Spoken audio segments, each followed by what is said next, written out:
Okay, today we'll talk about three architects. It's the 23rd of July, 2023, and we'll begin with Arata Isozaki, very important Japanese architect. Actually, of the three architects we talk about today, two received the Pritzker Prize, and Arata Isozaki is one of them.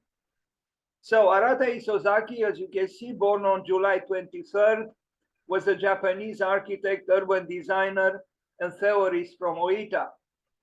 He was born there. He was awarded the Royal Gold Medal in 1986 and the Pritzker Architecture Prize in 2019.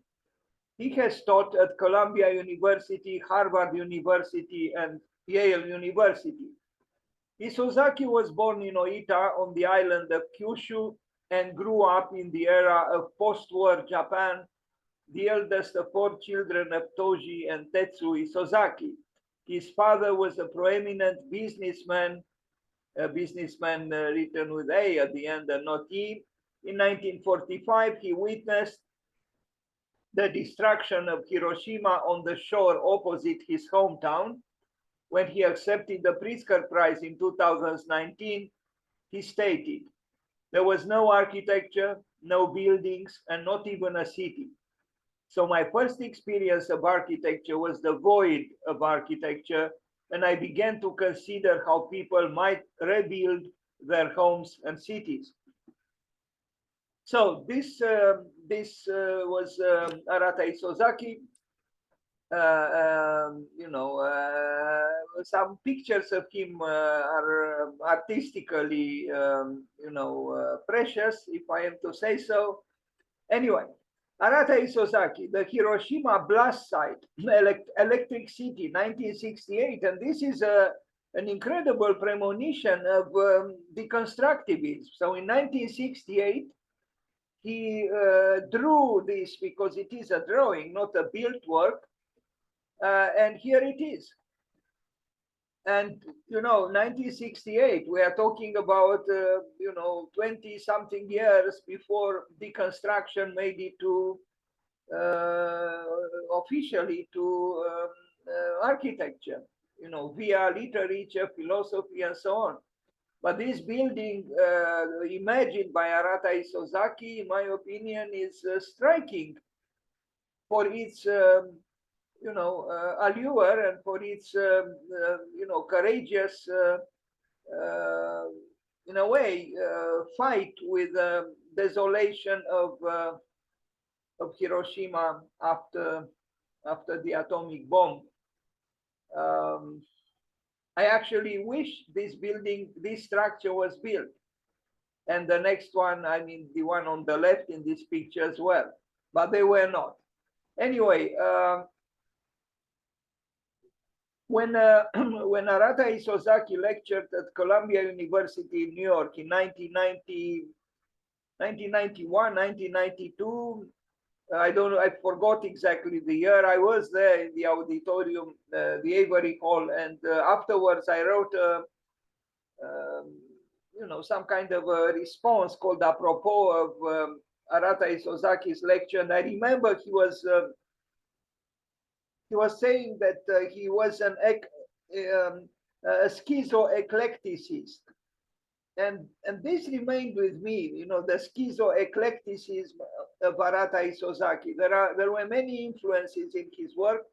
He was always sensitive to what was going on in the world, and he assumed what was going on in the world, but at the same time, he remained himself, so to speak, at least to a certain extent. I personally appreciate a lot his early works, like also in the case of other Japanese architects. For example, the Oita Medical Hall from 1960.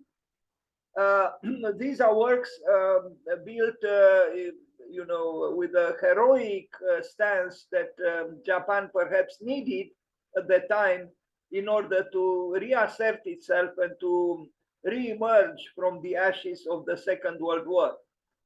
It's a brutalist architecture. It's exposed concrete, vitalistic, you know, other architects at that time built in the same way in Japan. Japan was, from what I read, the biggest consumer of concrete in the world at that time. So structures like these, you know, were often encountered, and I guess because they wanted to, you know, fight the, you know, the tragic effects of the Second World War through asserting themselves in a vigorous way. Now, is this to be a medical center? What is exactly Oita Medical Hall? In a way, it is, because the sick needs some assurance that you know, everything will be fine, and a solid building, vigorous building, maybe it does that. Maybe other people might get depressed because of it. This is an interesting work from 1966, a block of flats for student families in Malmö in Sweden. So ARATA Isozaki, again, exposed concrete. And we can see the sculptural qualities of the architectural work of ARATA Isozaki. Now, the Oita Prefectural Library from 1966, another, I would say, seminal work for ARATA Isozaki. Again, you know, imposing in its virility. The exposed concrete is monumental, you know, expressing a will to life, a will to live, and I think the Japanese architects at that time, you know, 50s, 60s, early 70s, they fought for an architecture of endurance, an architecture with heroic qualities. And here we see such a building. This is a library which says you have to be heroic. You cannot just lay on a sofa and read, you know, in a, you know, at your leisure, you know, through some books. You need perseverance. You need effort. And the building is also expressing the desire to grow, you know, maybe, you know, inspired by the metabolism movement, the process that acquiring knowledge is expressed here in rather obvious ways, that knowledge or acquiring knowledge is an open-ended process and it never ends. But we see again an architecture that you know, does not caress, so to speak. So this is a library, an early work by ARATA Isozaki. Unfortunately, but not just him, you know, the more Japan advanced economically, the more somehow architecture softened a little bit, and there were touches of mundanity, there were touches of you know, of the pleasure principle in a way, and we are going to see this change in the work of ARATA Isozaki. But the early works, as we already saw, both in Japan and that, you know, we only had one picture with that building in Sweden, show the heroic ARATA Isozaki.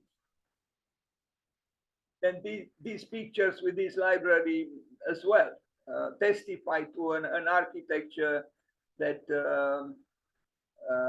refuses to, you know, be dwarfed by, you know, the difficulties of life.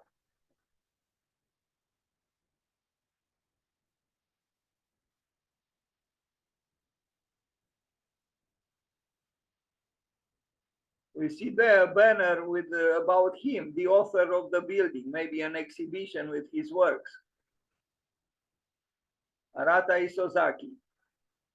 At this time, he was not a schizo-eclecticist, but he became one.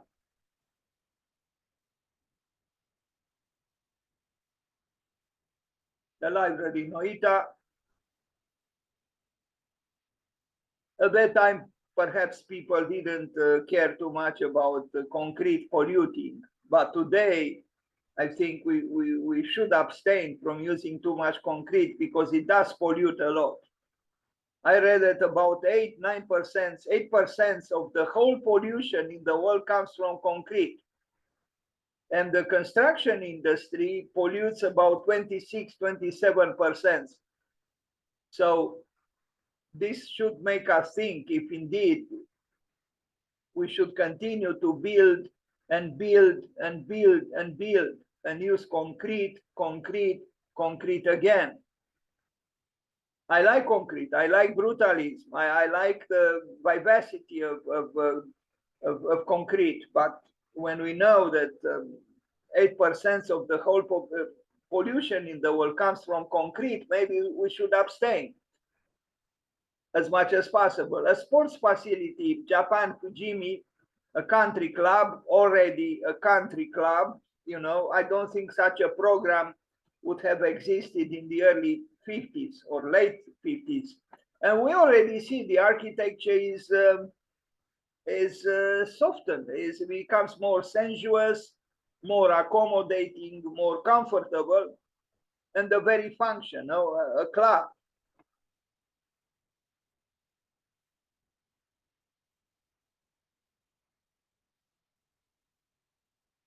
Or there are also there are already signs of an interest that ARATA Isozaki had towards even European,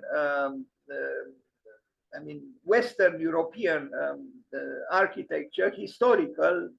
Palladio, for example, he even acknowledged being influenced by Palladio, but he still remained ARATA Isozaki, another library from 1973 to 1974, and you can compare it to the library we saw by him in Oita, which I described as being heroic. This one is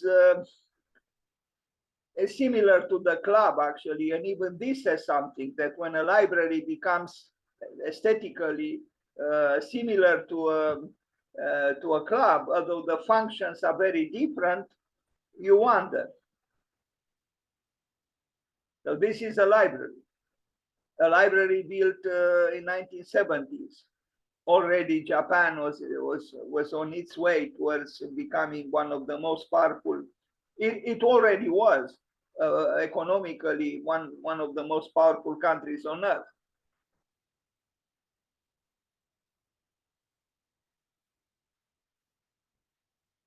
ARATA Isozaki, who died last year.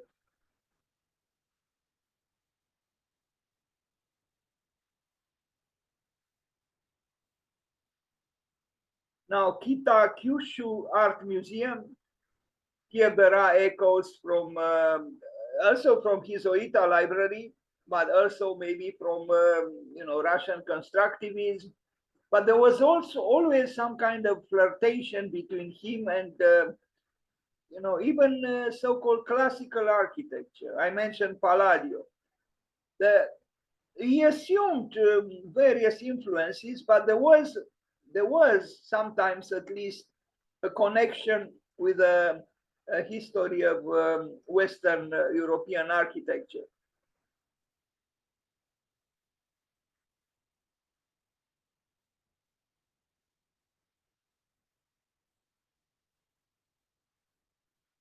And a museum of graphic art.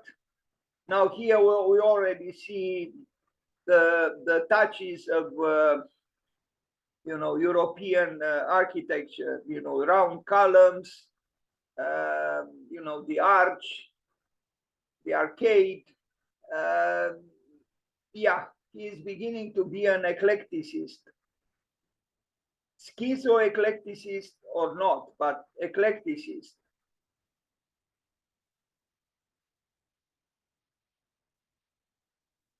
Now, I mean, these columns are rather massive, looking, even if they are hollow. For that roofing, you don't need 8 giant columns. But you know, the need for emphasis for the rhetorics of architecture made him employ them. In my opinion, not perhaps the best choice, but here again we see the, you know, the round forms, the round columns. So there are accommodations. I mean, the influence of Western European architecture is felt rather obviously. Tsukuba Center building. I like these graphic works by Arata Isozaki. I don't know if he did them alone or with someone in his office, but I like the fact that he made a project to be built, and at the same time, he acknowledged the ruin that the building was to become, unavoidably. Even the Egyptian pyramids slowly erode. So, but this was his project for a new building.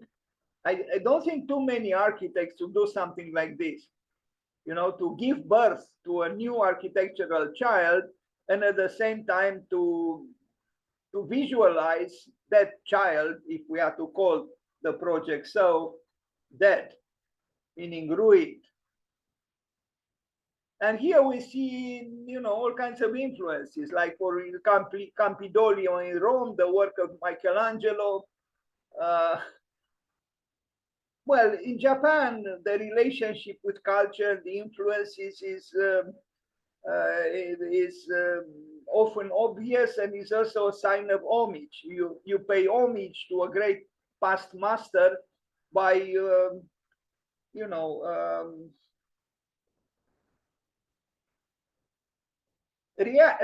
reenacting some of the things that made that past historical figure, you know, important or famous. Even Toyo Ito, in a rather more recent building, copied, how else could we put it, the, you know, the mushroom columns of Johnson Wax building in Wisconsin by Frank Lloyd Wright. And you know, some could debate the, you know, the legitimacy of such an attempt.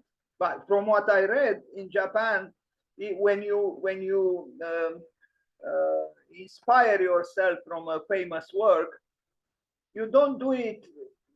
You know, it's not that you plagiarized it, but it's a form of paying homage to something that you liked. But I could understand the different interpretation as well. Anyway, who would have expected Campidoglio by Michelangelo? And now here is a fountain. In Rome is the statue of Mark Aurelius. But the design here is clearly, you know, reproducing what Michelangelo did in Rome. And he's not afraid of, you know, this is an architecture which has nothing to do with the design of this piazza, plaza, square. So in this sense, he was and is a schizo-eclecticist. The schizo part referring to the conflictual elements that he's not afraid to bring together.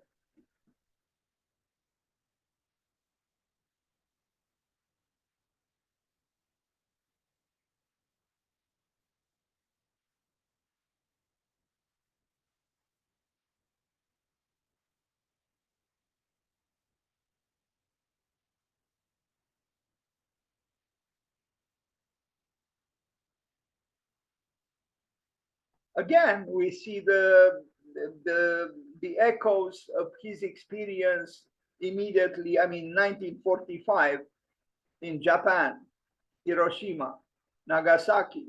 And again, he sees the ending of his own project and his own buildings. So I would say that Arata Isozaki was often, if not always, concerned with the finality of things, with destruction, with death. Architects often ignore death, but death doesn't ignore them. It's a phenomenon of life. But not too many architects would visualize, the end of their buildings the way ARATA Isozaki did. And here he is with someone you know. On the right, this is ARATA Isozaki, and on the right, Rem Koolhaas. So the two of them, having a discussion at, it looks like an expensive restaurant. And both with white shirts and inquisitive, and perhaps the discussion was enticing and interesting. Now, a tea ceremony house from 1992. I like this work very much because here he is Japanese. Here he is what he is. No longer, influences from Western European architecture. And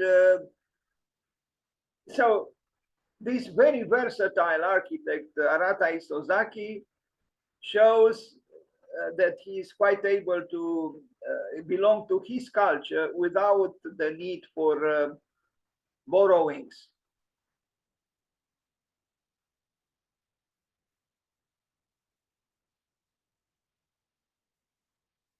Although schismatic elements do exist, like we see on the right side, this break between the roofing and the wall, and so there are touches of belonging to his time, so to speak. In 1992 or so, that was the time when deconstruction made it into architecture.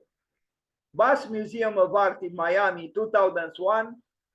This one is a surprising work because it's,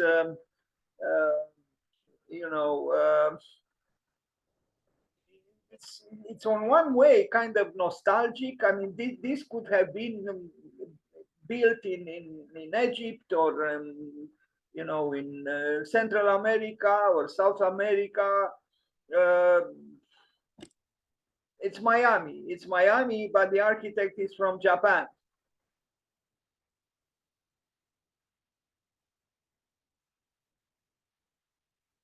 The Central Academy of Fine Arts in Beijing, China. Here we see maybe some echoes from the Kiasma building by Stephen Hall in Helsinki. He was an informed architect, ARATA Isozaki, and he allowed himself to receive suggestions or inspiration from various architectures from a more distant past to his contemporaries. Sorry for the resolution of this plan. The convention hall in Nara in Japan. Again, the resolution is not great, please forgive me, but we see continuously ARATA Isozaki exploring new ways of doing architecture, and his versatility, I think, is something that no one can deny.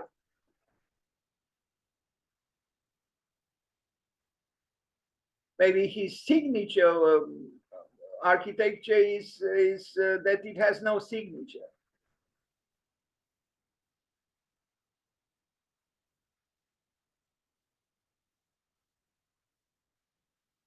The schizo-eclecticist ARATA Isozaki that he was. The Modern Art Museum in Gunma. Now here he quotes from himself from a previous work, which we already saw.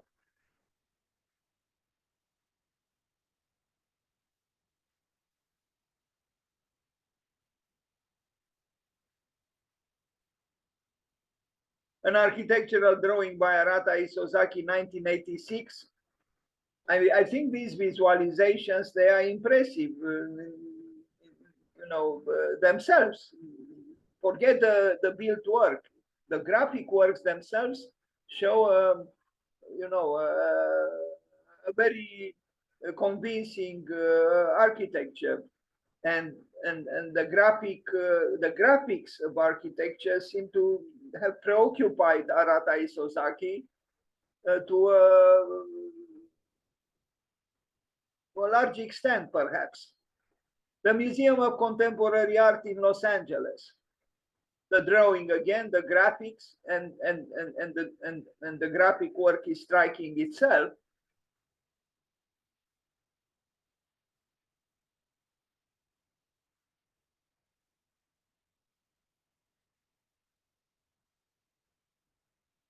The sculpture is not his, but the building is. Los Angeles, Arata Isozaki, the art of our time.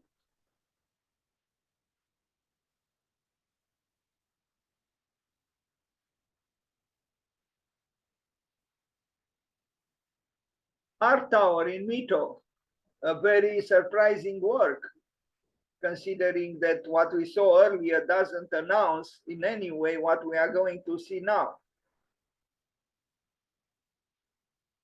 So this very, very skillful and experimental architect continuously explored other ways of doing architecture.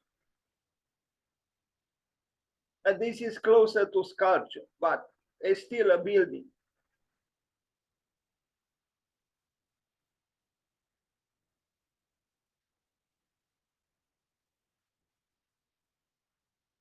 It's possible that even Constantin Brâncu should have liked this structure. Maybe an interesting comparison could be made between the endless column by Brancusi and this work by Arata Isozaki.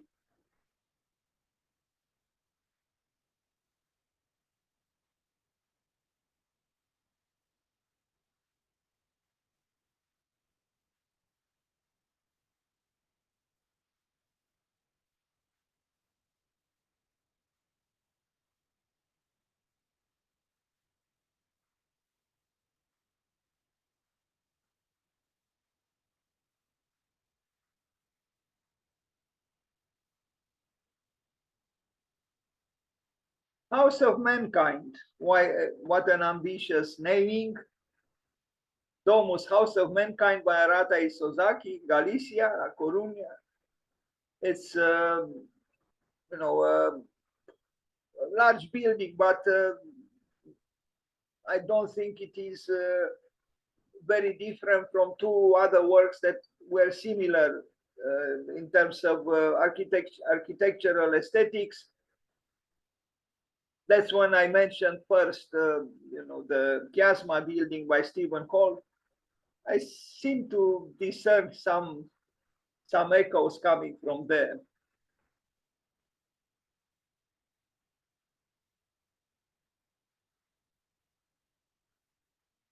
The Domus Museum of Mankind, designed by Arata Isozaki and built on an old quarry facing Orzan Bay in La Coruña, Spain. We saw it, the Palau Gymnasium, sports arena in Barcelona, 1990. Here it is, very large.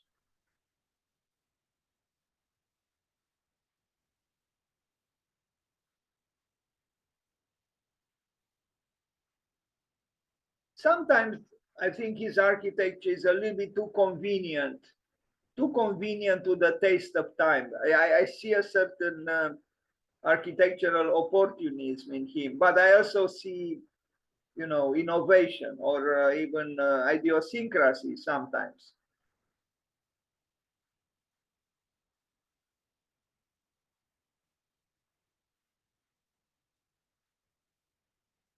It came to my mind now what Philip Johnson said, that the architect is a high-end prostitute.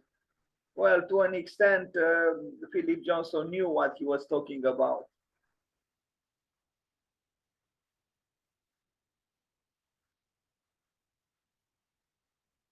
Barcelona, Arata Isozaki.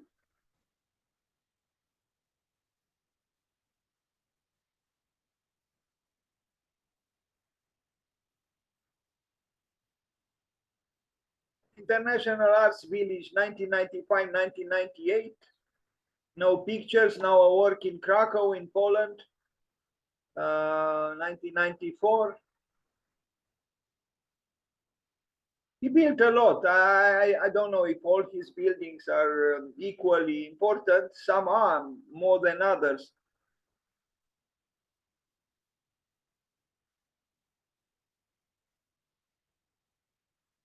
Now this one deserves some attention. The Shanghai Himalaya Center, because here, together with other architects, explore. So he explores, but other architects explore too. And just recently, the Museum of Natural History in New York City by Studio Gang opened, which also explores the cave, something that a doctoral student here named the cave revival. And but the schizo-eclecticism of ARATA Isozaki is obvious here. It's one building with various parts, and you wonder, what does this have to do, these dramatic artificial organisms with what's happening here or here. There is a a collage of various architectures and brought together almost in hard in hardly acceptable ways. Like yeah, obviously Arata Isozaki was very interested in provocations, and he succeeded sometimes to be just that, provocative. And our world, of course, loved provocations. We live in a civilization that nourishes itself from scandal, architectural as well. And look at the interior, the cave revival.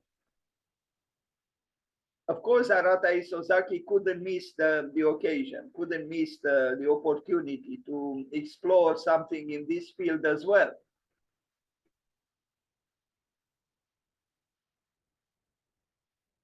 Is it real? Not really, but we live in a world of simulacra, and so we are mimicking, the return of the cave as well.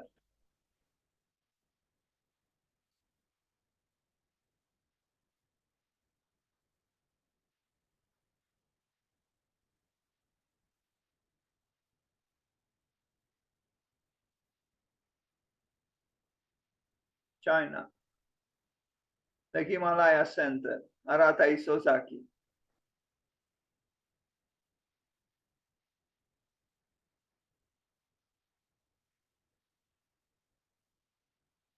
In this very picture, we see clearly the schizo-eclecticism that I mentioned earlier.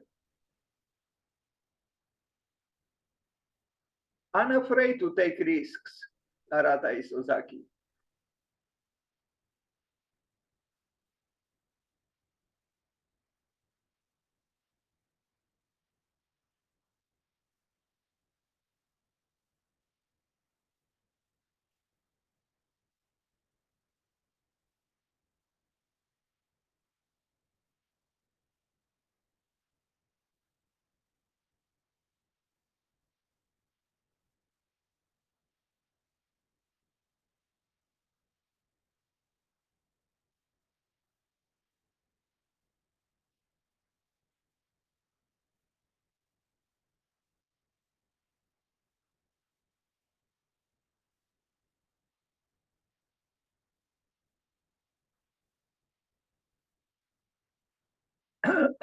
Now, work he did together with Anish Kapoor, the Indian sculptor who lives and works in England, in Great Britain, the Lucerne Festival Arc Nova.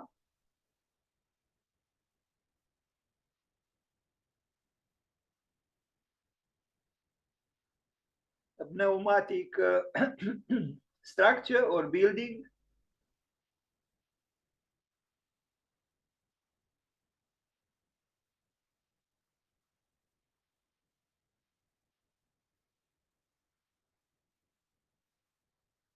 Anish Kapoor and Arata Isozaki. Arata Isozaki and Anish Kapoor.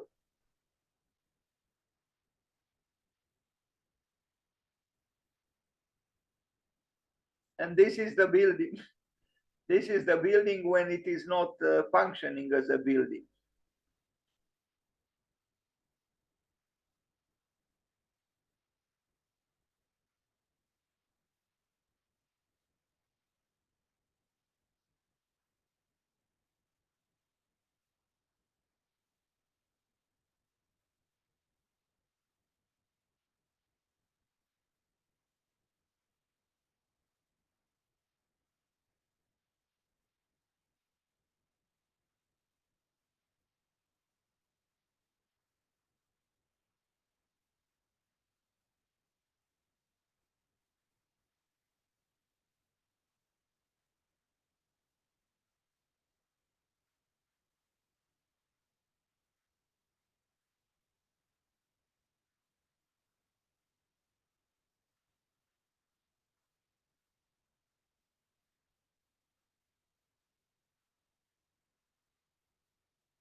Now this is another surprising work from him. Actually scattered fragments of buildings, little structures that he built for an art collector in the United States. The desert pavilion, actually several little structures, like we see this altar in concrete.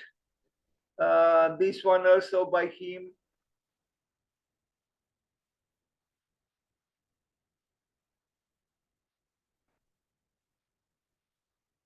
Maybe the client is here.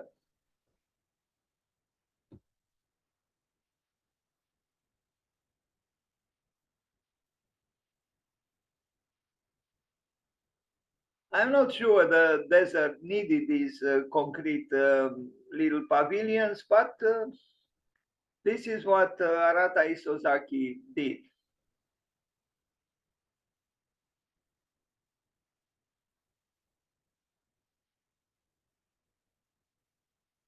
I guess we cannot let nature be herself or itself. We do have to, to disturb nature with our interventions. It seems we cannot abstain from building.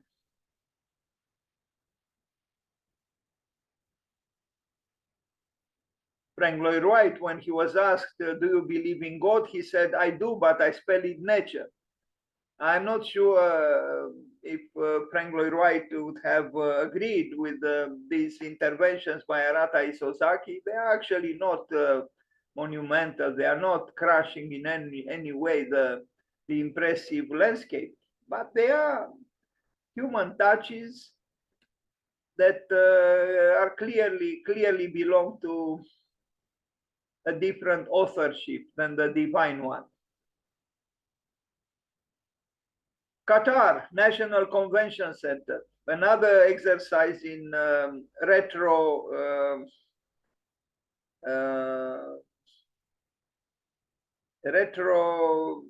a history in a way. I mean, what is happening here? We have on one hand,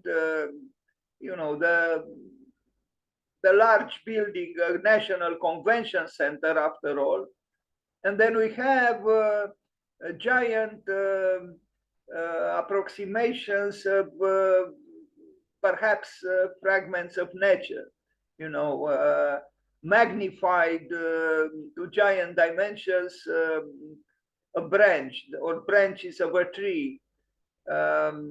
We saw something similar in a way in that work, the Himalaya Center in China. Now we see in Qatar him exploring, something in that sense that, maybe such a building would make us look differently at nature and realize you know, something we didn't realize in a long time, but it's still, you know, the very edge. Is it a very serious work of architecture, or he welcomes superfluity to an extent that is could be risky?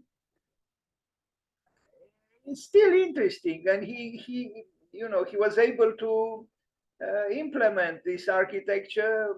Being Arata Isozaki, you know, he was allowed to build whatever he wanted to build. Is it surprising? Yes, it is. Is it provocative? Yes. Is it shocking? Yes. Is it legitimate? I don't know.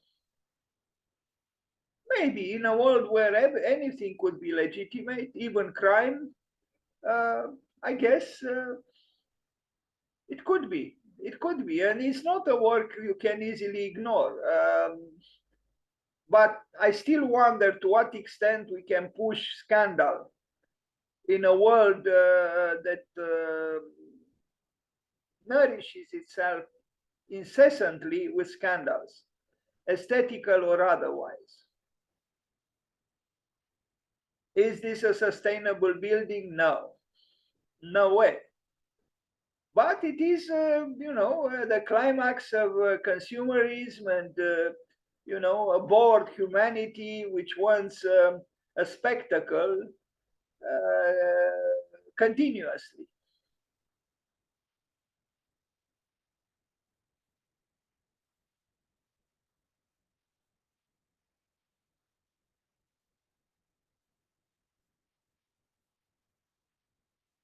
And this is the last image of the presentation, the spider by Louis Bourgeois, inside this Qatar building by Arata Isozaki. So let's wish him happy birthday. Thank you.